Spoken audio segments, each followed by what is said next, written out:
Welcome to The Empty Canvas, the podcast about how creativity begins. I'm the host, Pascal Anson, and today I'm joined by textile designer Emily Campbell. Emily, welcome. Thank you. So, I've been thinking about this idea of empty canvas, and I'm asking people what that means to them in terms of, it could be a material, maybe in your case, or it could be a kind of starting point, that headspace that you need to get into, or it could also be just an empty desk. So I want to get into maybe all of those things. Can you maybe start the conversation by I just need to ask you what the empty canvas might mean to you. Yeah, the empty canvas, I think as a designer, the empty canvas, for me, it's kind of annoying. I need something, And when people ask me, what I start with, it's always some kind of structure. It might be the way one thing joins another, or the way one thing obscures something else, or the way, let me think of an example. I don't know, just the way something looks in terms of the kinds of shapes it has, the kinds of curves it has, the kind of angles, and so on. So I think if the canvas is empty, it's not empty for very long, because I can't, it's got to start with something. And is the prospect of starting with a fresh sheet, an empty page, a blank canvas, is that something that fills you with energy and excitement, or is there an air of kind of nervousness about what you're going to start with? It's a real block. I remember once thinking that I had, I suppose I wanted to make some designs that were quite, minimal, for want of a better word. So I make big quilts that are like 2.5 meters wide and, 2 meters deep and so on. And I wanted to do something that just had some changes of color, possibly a big circle. The only idea I had was that there was going to be a big circle and some right angles, possibly some obliques later. And I tried to just kind of design something pathetic. They would look so uninteresting. And what I did in the end was go to something that I had previously improvised. The idea of which had been that I was going to see if I could combine stripes and circles. And I found this section of it that was in fact a big red circle in a kind of wonky rectangle with a kind of slash that was sort of like a dagger down one side, and then some interesting bit of sort of improvised, checkered stuff in the corner. And I photographed it, and then I and that's where the design came from, actually. It was a kind of a zoom in sort of section of something that I had not unconsciously at all, because even when I'm improvising something, you're very conscious of what you're doing, whether that works or not. So and then you build up a kind of stock of things that are gonna so that became the design. Because when I started from scratch, I just couldn't do anything. Right, but when you just spoken about it now, you said I wanted to start with a circle and some stripes.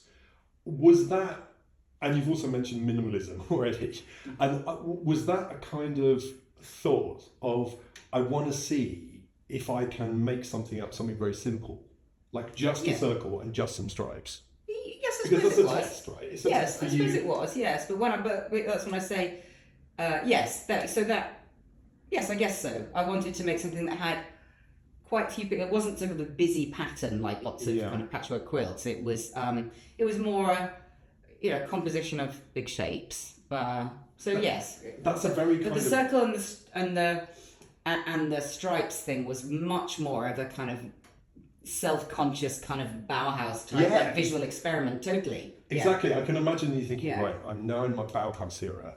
Let's see if I can reduce it right down to some basic elements. Yeah. I think lots of people were. Yeah. In fact, when I write about that design, I do mention the kind of elemental circle, square, and triangle, because they're all in there. Yeah. They're just a bit squished. Yeah. So that's kind of an interesting starting point in terms of like modernism or minimalism, is taking something that has been tried and tested lots of times in architecture, in graphic design, in textiles, and just thinking, well, I want to see how my take is on Yes. Yeah. So I think that's a really nice I think that's a really nice kind of starting point and very kind of easy to understand. Can we rewind though a bit, because I think we need to explain that you, before you got into textile design, you were a graphic designer, so you have an incredibly strong sense of the graphic. How does your graphic design training influence that starting process?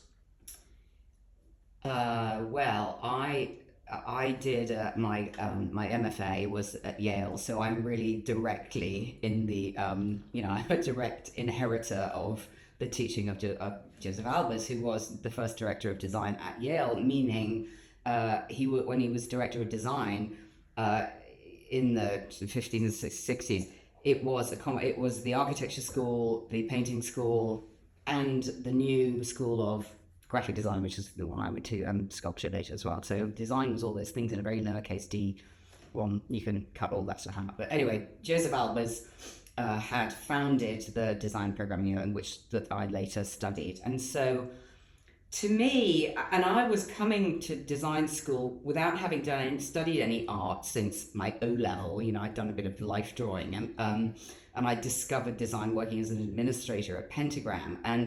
And so I was desperately looking for, how big do I make it? Where do I put it? And what if it kind of comes off the side? What does that mean? Bleed is what it's called. But anyway, I had to learn all this from scratch. And I sort of, during the time I was at Yale, I imbibed this very kind of modernist, non-objective sort of idea that what I was doing as a graphic designer was finding ways to suggest spatial dimension on a two-dimensional surface. Okay.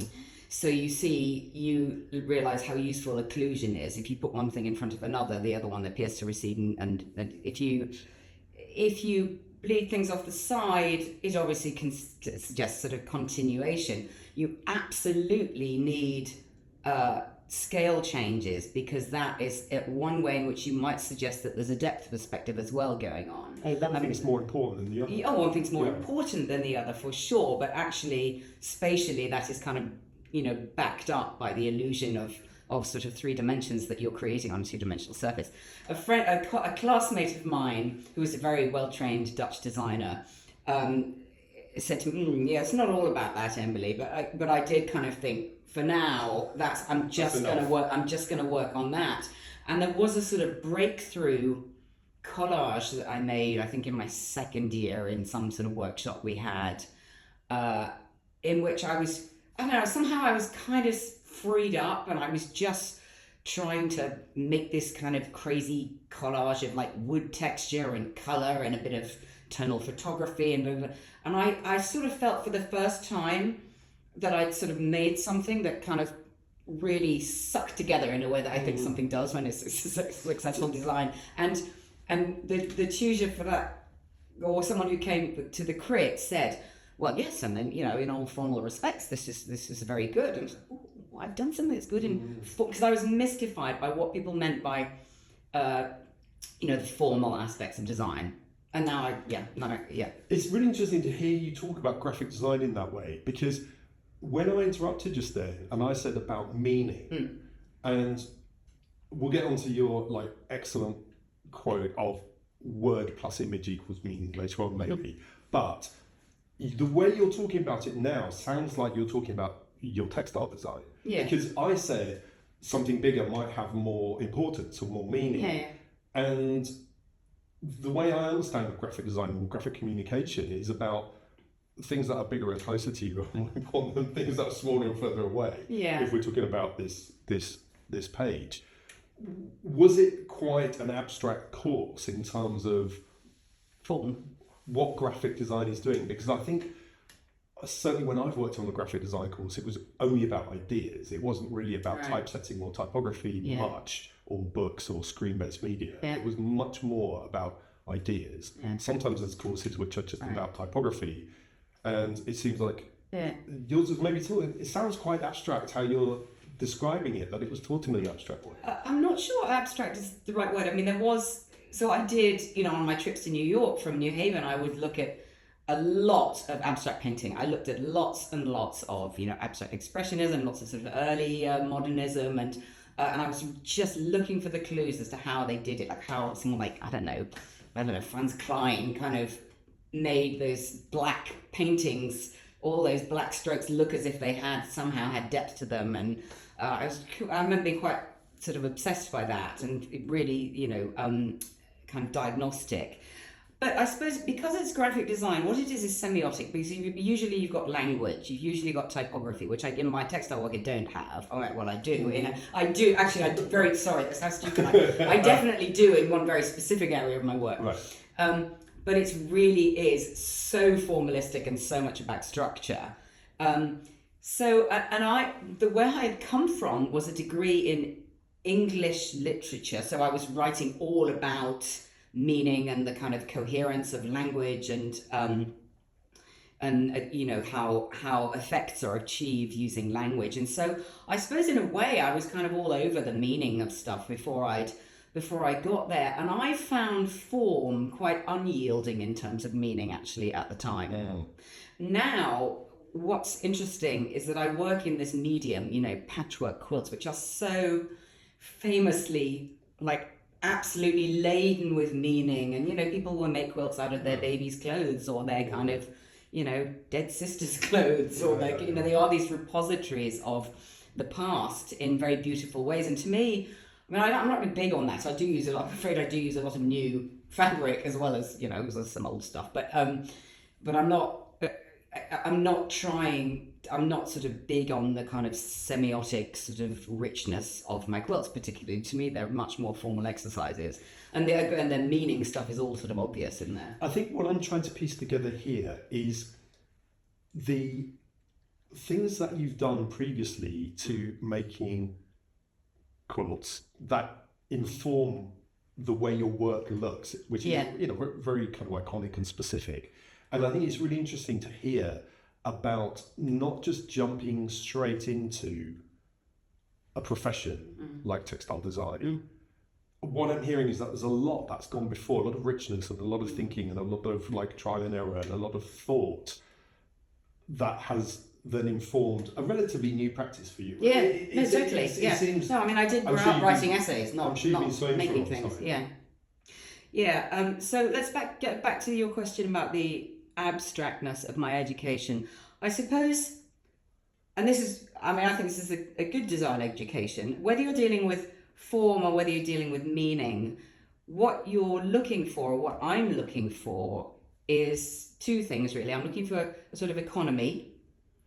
What's there is only what needs to be there, and a coherence so that every element kind of belongs. And that phrase I used before was like sucks to every other bit. Like can't if you pull it away, then you've destroyed. That tension is the sort of coherence. And I suppose we were very much certainly made conscious of that in our design program at Yale. It was a very kind of disciplined design education in that way. It wasn't about decoration. And that is definitely a thread that I now trace back to, my education when I was, sort of doing literary criticism, or like the sort of fashion spur is a little bit, that's very much more about meaning, I suppose. That's a kind of side, because I did learn to sew professionally and I was a pattern maker. All these things. Yeah. It's interesting that you do lots of these things, and then each one is slightly, well, not even slightly different, quite radically different from the next.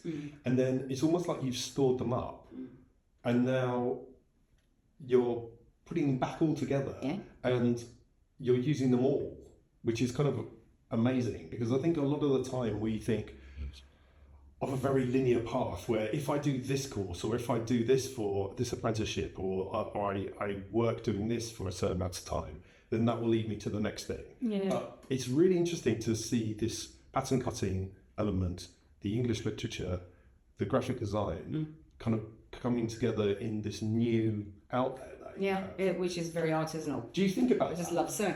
Yeah, no, I mean the typographic project, which I think we can maybe get onto later, is absolutely a kind of coming together of all those elements, because it is literary, it is typographic, it's so graphic design, and it's sewing, which I just have always loved.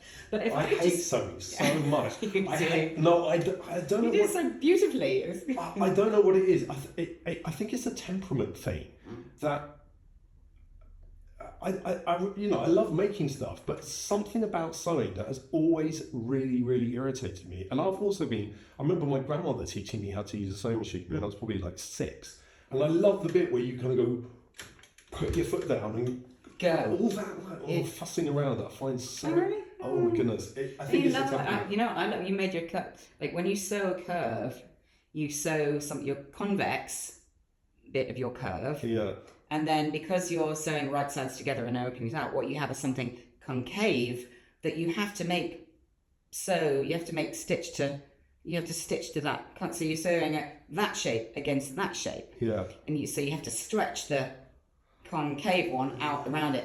And then you do the miraculous thing of like pressing the seam open, and it's in this beautiful curve. It's how a sleeve is put in actually as well. It's very tight. Convex curve against. You're not saying to me. I don't know. I don't know what it is. I just. I think some people.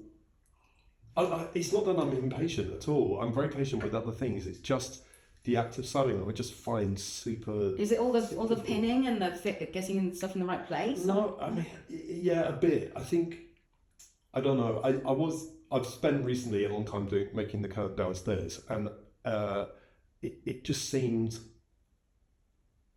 I think when you're used to using something, I think this is what it is. When you're used to a piece of metal or perspex or timber or MDF to that point, it's very fixed and it supports on itself under its own weight. I find fabric very difficult to like physically manage, whether it's like a tiny thing or whether it's like a 6 meter curtain. No, I find it miraculously yielding actually. I love that. And to me, it is the geometric phenomenon that you have to sort of take on board with sewing is that right sides together thing. It's the wondrous moment when you open something and you get a new shape that is straddled by the seam, and that's where these old-fashioned, centuries-old patchwork quilt designs are. Those are things that ladies just kind of discovered like on their knee and at their fingertips when they were making all these incredible patterns that they could, produce just by putting triangles, right sides together in a different way. I just find the geometry is absolutely amazing. Again, it comes back to structure. But if I don't know, I just want to go back to the coherence and the economy, because that is the thread that really runs through for me. So how I discovered design. I wasn't aware of design. I was always aware of sort of style and stuff as a child. I used to find sites about houses I might live in, but not design until I was managing the costumes for a university opera society production of The Magic Flute. I was working with a designer, and I was kind of supervising the costumes, although not making them, or designing them. And I was on the way to meet him, and I was on the train, and I was kind of drawing all these nice evening dresses that I thought the 3 ladies might have. And I got there, and he had piles of books and research and reasons why First Lady might wear this kind of dress with these kind of film references and so on, and why Papagena might be, not Papagena, what's her name, Pamina might be kind of a bit like 1840s kind of romantic heroine, Walter Scott, kind of, and so that there was this building all this kind of logic towards the way something might look. And I'd honestly never thought about that. But when I think about my literary training, an absolutely amazing teacher at A-level who got us all to think about, first person who made me aware of what I called conceited thought. So conceit is, broadly speaking, translates to the metaphor, but we were, of course, like you do at A-level, studying the metaphysical poets, John Donne and George Herbert, who built famously these sort of elaborate kind of systems of metaphor. My thoughts are like a case of knives, and stabbing with every, and it's developed over several lines. So that's that's the sort of most extended form of the conceit. And I have never forgotten. So I, as a literary critic, I was always looking for conceited thought, i.e., its coherence and its economy. Does the whole thing kind of hold together and have all the bits that don't support or reinforce that metaphorical idea, that now structural idea, I suppose, for me, have they all been eliminated so the thing is really sucking together? It is editing. That's just editing, you know? Editing is, yes, but there's a way you can edit things formally, there's a way you can edit things absolutely, you know, the term is usually a literary one, but yeah, that's so now I can trace that search for coherence and economy through sort of everything I've done, really. But I think when I think about you, I think you're an incredibly precise person, but not in a kind of finicky way, but in a very reductive way, like you've edited your thoughts really, really concisely. So I think that, I mean, the thing that I love about you is every time I've had to explain something to you about design, you just get it like that. And I think that sort of forces me then to explain things to you with kind of your voice in my head, which is this kind of like reductive, but not in a minimalistic way, but editing things down and stripping away unnecessary aspects so that the main conceit or the main idea or the main design feature or aspect can really sing and be really important. Because otherwise, if there's a lot of noise and fuss around it, then you know, you're slightly distracted, I suppose. Well, yeah, that's what when I first sort of met lots of designers, which is when I worked at Pentagram. And then obviously I worked with designers for years at the British Council, which is where I met you. But and the thing I really enjoyed about the designers I admire, certainly, is the kind of fierce discipline of their thought. Actually, it's not that things are kind of. I hate that limp phrase, it really works. It doesn't work. It's not that. It's like writing it's wrong. It's like, you know, you're very sort of, I mean, I don't want to say dogmatic. You're not dogmatic, but you're very resolute about what is right and wrong about the design. And I feel like that too. I think that was something that I learned in my MA at the Royal College, which it was about, I wouldn't really call it right and wrong, but I think it's that thing of having one thing that works really, really hard in whatever you've made, whatever you've decided, and not relying on two things, one of which supports the other, or three things. You know, I think, yeah, that's sort of interesting about having. You know, some people might call it clarity, but then also I think some people just observe what somebody else has done and think, yes, it works. Yeah, but they don't. Sure, I do that sometimes. They don't analyse it, but as creatives, I suppose, we work really hard to try and make something work. Yeah, and to understand why, so that you can do it again. I mean, it does make us sound really uptight as designers, and obviously I love virtuosic improvisation in any form, like someone who can just like speak off the cuff, some, you know, musicians who can solo, or, you know, from nowhere,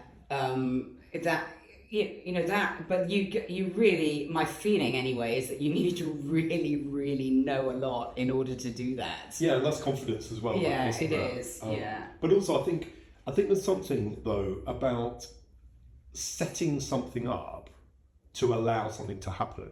Yeah. So, I mean, I know that does sound quite abstract, but it might be like setting this up so that we can speak freely, where it can be sometimes when I've spoken to artists, painters, about the empty canvas, the preparation is really important, like setting up terps and brushes and paints and palette and cloths to clean up with, and getting the writing light and the lighting right, and music and whatever it is, to allow spontaneity and improvisation to happen and flow to happen. I suppose it's setting up the rules so you can break them, or like really reinforcing the rules so you can break them. So for me, it might be a kind of colour thing, like How do you set stuff up when you're going to start a new piece? What does your studio look like? What does the moment before you start look like? How do you prepare?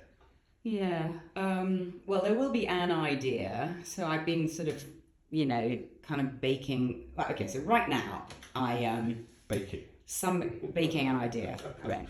No, not baking cakes. I don't do bake cakes. So I was kind of tipped off that somebody was doing a Robin Day event, and there was some vague whiff of a commission, like, you know, she might be interested in one of my quilt editions of, like, you know, a small run of. So we should explain that Robin Day is a. Robin Day is, yes, very famous in the British post-war period. In fact, hugely responsible for many elements of the Festival of Britain in 1951, including the interior furbishment of the Royal Festival Hall, which is And probably most school children have sat on a polyprop chair. Yeah, very, very famous stuckable plastic chair. And so, anyway, I started by, I looked through some Robin Day books, and I'm in this kind of like exercise that could be slightly dodgy. Am I doing a kind of Robin Day parody? I mean, you know, but what I'm trying to do is see enough Robin Day that I start to sense what his visual language is. Like, is he really perpendicular? Actually, no, not at all.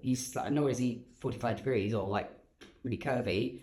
His ellipses are actually quite elongated. His obliques are quite slight, whether they're horizontal or like off vertical. Anyway, I came up with I have come up with a design which is kind of based on the legs of the festival chair, the polyprop chair, the various of his early chairs. Not even. I mean, you can kind of detect a seat in the design, except that I guess sort of masked it. So, and at this point, it's kind of released from Robin Day. It's just, I hope, a kind of formal sort of DNA that's palpable. You can make it look a lot more like parody by using colour, of course, because you can use like Festival of Britain colours. But so that's a process. That's how I started there. With that one, I didn't start with any fabrics. In other ones, I might start with colour. Yeah, okay. Which tends to be fabric. I want to just go through that again. So you've been asked to do something, or you're aware of something that's happening with a specific designer, but also you're coming to that with a very strong awareness of not doing a pastiche or that's the word. A kind of homage to this person. So you're looking at visual reference and absorbing, as you said, the DNA of something. Yeah.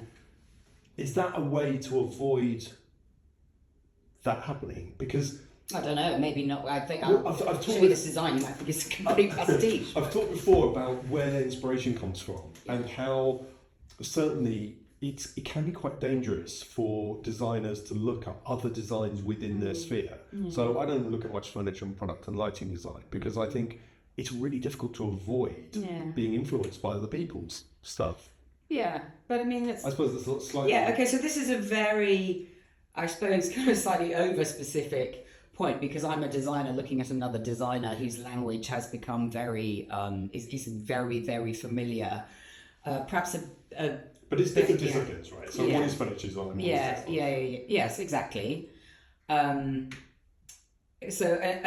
what I did with when I recently made a bespoke cover for a concert grand piano, big thing that's in the art collection of Linklater's big Magic Circle City law firm in London.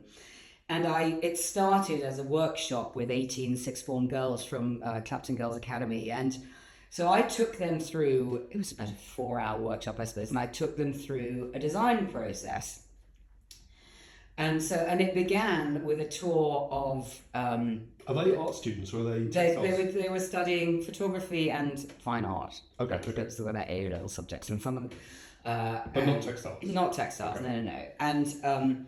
And they were coming on a visit to Linklaters for the day. They did all this social outreach work with schools.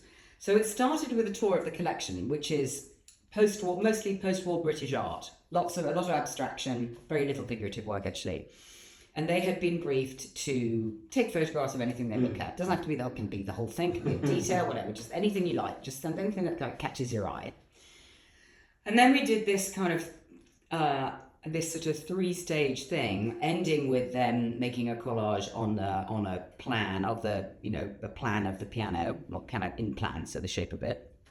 But the stages were, so they took the thing that they had noticed or photographed, and they had to extract from it, like draw its main shape, or just find a shape within it, And you might have to invent a bit, like if it's out of the view of the camera, then you might have to complete the shape, or do a shape that's sort of closed. And when you've got it, and you can like keep working. You don't have to be like blindly like loyal to the original. Just make it a really nice shape. So stage 2, then once you've done that, is make. Now give it a couple of siblings. Weird. What do we mean by siblings? Well, look at the shape. Family resemblance. Family resemblance, exactly. Same kind of curves. Or could you get away with opposite kind of curve, and still have it be a family member? Same sorts of angles, same... I love that. I love that idea. Well, it's in our, the deck of cards that called A Few Minutes of Design. It's called Simplified and Multiplied. And it starts with a photograph of salad or bicycle, jangled bicycles or something. And you have to identify a shape within it and then give it some siblings. And so I had them do, give it 2 and 3. So three shapes. Or what they're starting to make is, of course, what we in the biz would call a visual language, or a kind of language of shapes, a kind of alphabet of shapes. If you think of a typeface as a family of a sort of formal family. So when they'd got 3, I said, okay, now here's some. I'm giving you some black, some grey, some kind of creamy white, and I've got some red as well, but I'm not giving you the red until you've given me a reason why you want it. Yeah. Tell me what you're going to do with it. Okay. And how are they responding to this? No, they're quite strict. And you're going to draw. Put your pencils aside because you can draw with your scissors now. I love that. You're going to cut out your shapes, and you'll need them in various sizes. So cut yourself a couple of small, couple of medium, couple of large. Well, can't I trace it out with pencil? Yeah, if you need to, go ahead. No. Yeah, so because with limited time. So I had them do it. So they have all these bits of paper that they've cut out, and then I cut a few of them wanted red, but actually they didn't all want red. Right. So, or maybe they were just intimidated because I made them justify it. Tell me what you're going to do. Like, okay, tell me what you're going to do with the red first. Yeah, okay. So no, not okay. You're not having it red. Anyway, and then I gave them the plan of the piano, and they had to kind of make a sort of collage of their various shapes that they, and don't worry if they go off the side of the thing, because actually it's gonna have sides to it. Yeah, so it can kind of go over. Yeah, and just kind of, just as you're building it, just think about what it needs, and you might need to cut another one, or it might be is that bit too dark? Do you need to make it lighter? Go for the light grey. Yeah. Or what if this bit of red right there? What's that? Anyway, they did this, and they came up with 18 designs. They're quite accomplished. They look really good. Linklaters have framed them and put them on the wall. Oh, wow. And that is and one of them, we shortlisted about 6 to sort of develop a little bit. I made 3 maquettes, and we chose one to develop. And so I really developed the design, meaning that I looked really hard at Samia's language, and it was these big sort of quite bowed shapes, like sort of pillows, but they had sort of jaws cut out of them. So the thing is called Clapton Bite.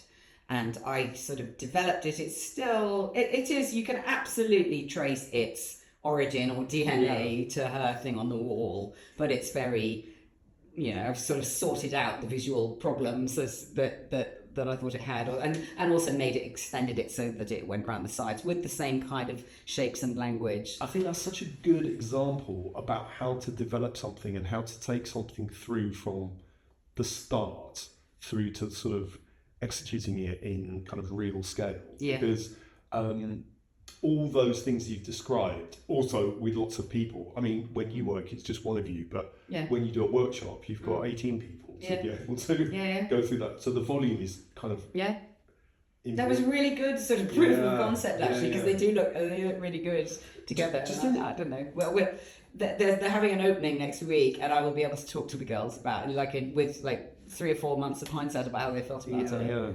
Yeah, with a bit of distance from it. Yeah. So in terms of that what you've just described, and let's just talk about volume for a second, because before you start in something, some people, sometimes the first idea is the best, and then sometimes you need to do a lot of development work before you start on something, and say, well, that one's better than that one because, and you don't often verbalize it. It's just, it's not maybe even thought about in such concrete terms in your head, but instinct might tell you that one's better than that one. How much kind of, not testing, but how many kind of iterations of a design might you have before you start making the piece? Not maquettes, but sort of variations. Well, I mess around a lot on Adobe Illustrator. Okay. No, I do. Can you explain that maybe? How does that work? Well, if I'm doing something that's a repetitive pattern, like so my other way of working is with squared graph paper, and I just, I count off the final size I want, and I draw within it, and I try to sort of use the squares to help me get things proportionally right, and so that's with a more sort of free composition. That's how I do it, or with something that's a composition rather than a pattern. I don't know pattern to my compositions, but So by pattern you mean something that repeats? Something very obviously repeated, Okay. like I have a quilt that's made of lots of squares, and they're obviously all identical dimensions, and lots of traditional patchwork is based on patterns, repeated patterns, panels of repeated pattern. So obviously Illustrator's brilliant for that, because you can set your preferences to move the unit along by the dimensions of the unit, and it's pretty easy to do it that way. It's also very useful for quickly doing sort of color tests, although obviously the colors aren't on the same as your fabric colors, so that's where you really have to make the decisions. But to get a rough idea of where you want dark and light and mid, it's useful to be able to use Illustrator just kind of quickly, or to show someone who's commissioning it, like when you could, if you switch the whole thing to be light on dark, here's what it would look something like this. So yes, and I suppose I might make some. I might make big changes at that stage.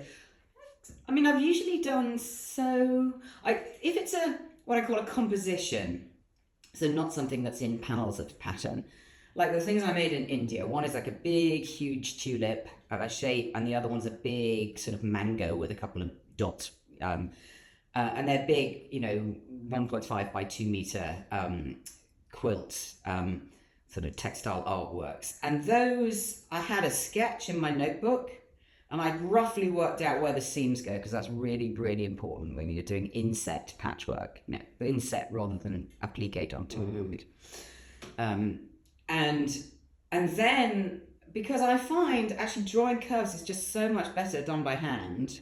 I wouldn't, why would I draw something like that in Illustrator when I'm actually trying to get it to that scale? And tiling things is such a pain in the ass. I don't have a big plotter printer. So I might as well I literally pin the paper on my wall and I draw the thing by hand, and it's nice drawing curves like that, and I get a good result. So that stage, I suppose the changes happen with my sketch, actually, not really. I've pretty much decided before I get to the big thing what it's going to be like. And what infrastructure do you need before you start in your studio? What does your studio look like? What do you have? I have a really big table. I have a table that's 1.2 meters by 2.4. Nice. 2.45. Yeah, it's really big. It's actually 2 tables jammed together.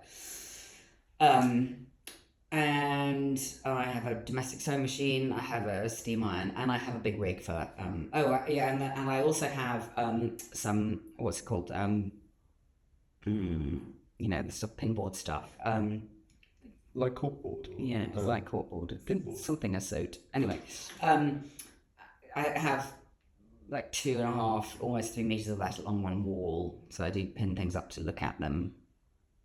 And then I have a rig for photographing quilts. It's actually a big studio. And then I have buckets and buckets arranged by colour of all my linens. And what kind of state of mind do you need to be in? Because we talked a little bit about temperament already. Yeah. What kind of state of mind do you need to be in order to work? Yeah, that's interesting actually, because my husband's a painter and he has a studio down the corridor. And, if it's 2:30 in the afternoon, the best of the day is gone kind of thing. And he's like, I'm not going now, because for him to get in the zone is quite a, joke. Whereas I'm just going to go for a couple of hours. I'm just going to sew the next few scenes. Yeah. So it's actually. But Is that because you've got it planned out? Yeah, I've got it planned out. Every day when I go in, I have every day of sort of sewing and constructing. I have a kind of ambition for what I want to achieve in that day. How much of it I want to get done. With designing, it's a little different. So yesterday I was working on the Robin Day thing, and it was all me and my laptop. And so I had a kind of rough design, but I couldn't work out. So my edition quilts, the idea is that I cut them like 6 up, and then I just the way I end up with 6 different quilts is that I just interchange all the pieces of colour. So 6 different colours, all cut 6 up, and then giving my trade secrets away here, and then I just kind of I rotate the colours so that shuffle them exactly. And so I couldn't figure out how to do this one because I knew I could get variety by just making one big cut, like a bleed cut, and matching that side with that side. But I couldn't get anywhere. Eventually, I cracked it, and I just all afternoon was just trying to crack this on Illustrator. And I'm gonna do. I've got some similar geometry to work out, which is just. Yeah, that's what I'm doing. So that's different. That's very. You have no idea how long that is going to take. And I thought yesterday, giving up on this one until I finally figured out. And it was basically a mathematical thing that was kind of eluding me. It was actually that I've got 8 colors and 9 pieces here. 2 of the pieces are the same color. So I just needed to make sure that every color was in every shape of any of them. So in your head, are those 2 things a little bit separate? There's the execution and the physical making of the artifacts, and that's a very, very different headspace. Because is that creative, that part, or is it the bit that comes before that that's creative? Or how do you? Well, it's not. I sometimes I feel like the making part is just. Is not as creative, but then it allows you to think about. It's meditative, maybe. Well, and it allows you to do other things. Yeah, with what I'm doing, it's a form of joinery. Like a lot of. I often say, the joining of parts is such a kind of unrecognized aspect of the quality of design. I have hashtag joining of parts, which I maintain single-handedly on Instagram, but. I think often when we say beauty is in the details, we're talking about the way one part meets another, the way that balustrade meets the handle, or the way those joints of your tripods or whatever. And so obviously what I do is patchwork. It's all about joining parts. And so it's not that it's creative, but you have to be very kind of disciplined and meticulous about your seam allowances and your, in order to get, 3, 4, 5, 6 pieces to meet in a point. In a really perfect point with their seams pressed. I just I love that, and that's planned in the design as part of the kind of creative concept of this piece. It needs to have these points that just kiss, And what are you thinking about when you're doing that? Because I see on Instagram lots of concentrating, sewing. Yeah. And what's going through? I listen to podcasts. When I'm working out the geometry, I don't listen to anything. I'm just because you got to remember all of this is like write signs together and then turn. So that has been quite hard. And my whole sort of tessellation of irregular pentagons. I'm really, really got to the bottom of that now. I can make those junctions absolutely perfect. But for a long time, I haven't really what's the word? Kind of internalized the structure. I think that's what I also want to hear about sewing is that. There's something that I don't know how to do, and I just I fudge it. Yeah. Well, you have to really, really understand. So I've got much better at making more than 3 things join now because I've just kind of so. For example, if you have a really slanted seam that's meeting, say, a kind of horizontal seam and a vertical one all at once, it's how much you're gonna where. On the slanted seam, you need to be very careful about where the end of that seam is, so that's also the same as the seam that's in a corner here, and it's also the same as on the seam of the vertical here. And you just have all those things. You have to be really conscious of what they're going to be like when they fold back. So it is that kind of geometric inversion. I'm feeling really triggered by that. Honestly, my heart is racing, and I'm starting to I understand every single word, and my brain just does not want to put all that information together. Can we finish just on? It made me think about something that I'm going to ask you some rapid fire questions, and some of those you've already mentioned. One of them was about silence or sound. Yeah. What do you prefer, or is it a different? Do you sometimes have silence and sometimes have sound?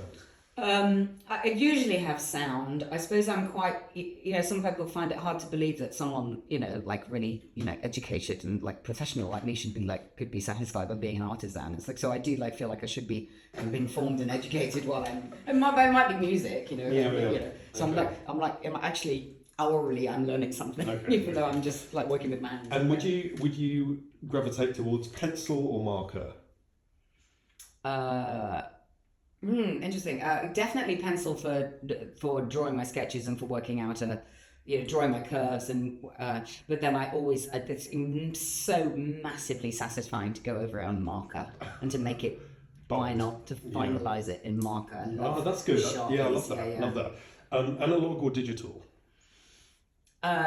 You can say both. Both, definitely both. I mean, obviously, sewing is like massively analog. It's a non-resistant material. You can push and pull it in all kinds of ways. There's ease. You can get more length into shorter length if you know how to do it, especially with certain fabrics like linen. Monochrome or colourful? Oh, monochrome, yeah. Big sketches or little sketches? Little. Not technical. My sketches are quite nice looking. They're not like technical, but they are technical in the sense they're tiny. No, they're not tiny. They're like maybe this big. Tiny. Yeah. Loose sheets or... But then big drawing of the final thing. Okay. That's which is the pattern actually. I got it up, yeah. And would you work on loose sheets or in a sketchbook?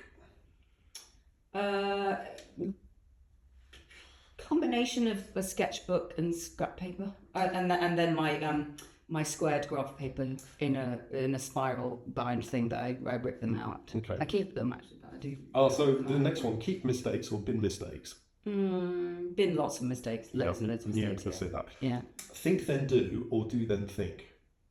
Oh, think then do. Yeah. Creative chaos or calm order. Yeah, calm order. Yeah. Finished or never finished. Finished, but there might be another version. Oh, that's nice. I like that. Yeah, definitely finish it.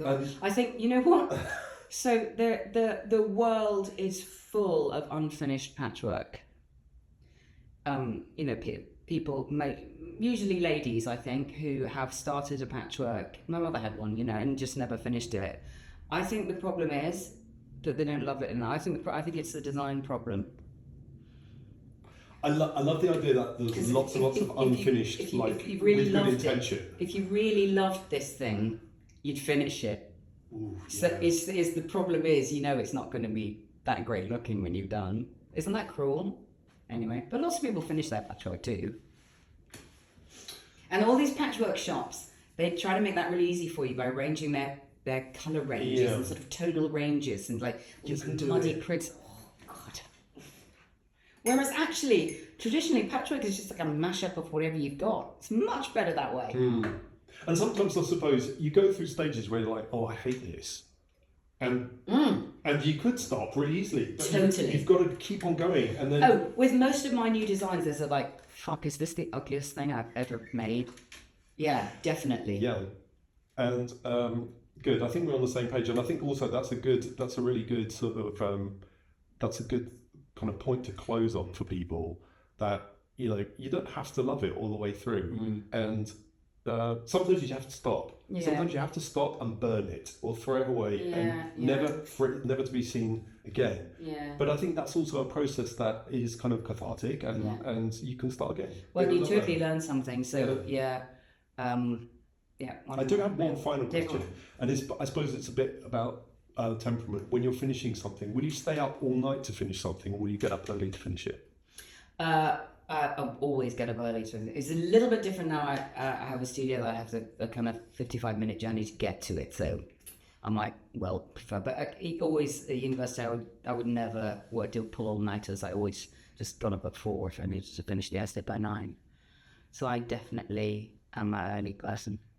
Emily Campbell, thank you so much. That was fantastic. Thank you. Thank you to my guest, Emily Campbell, on this episode of The Empty Canvas. Please like and subscribe, and maybe send this video to somebody that you think needs a bit of a nudge on their own creative journey. I'll see you in the next episode.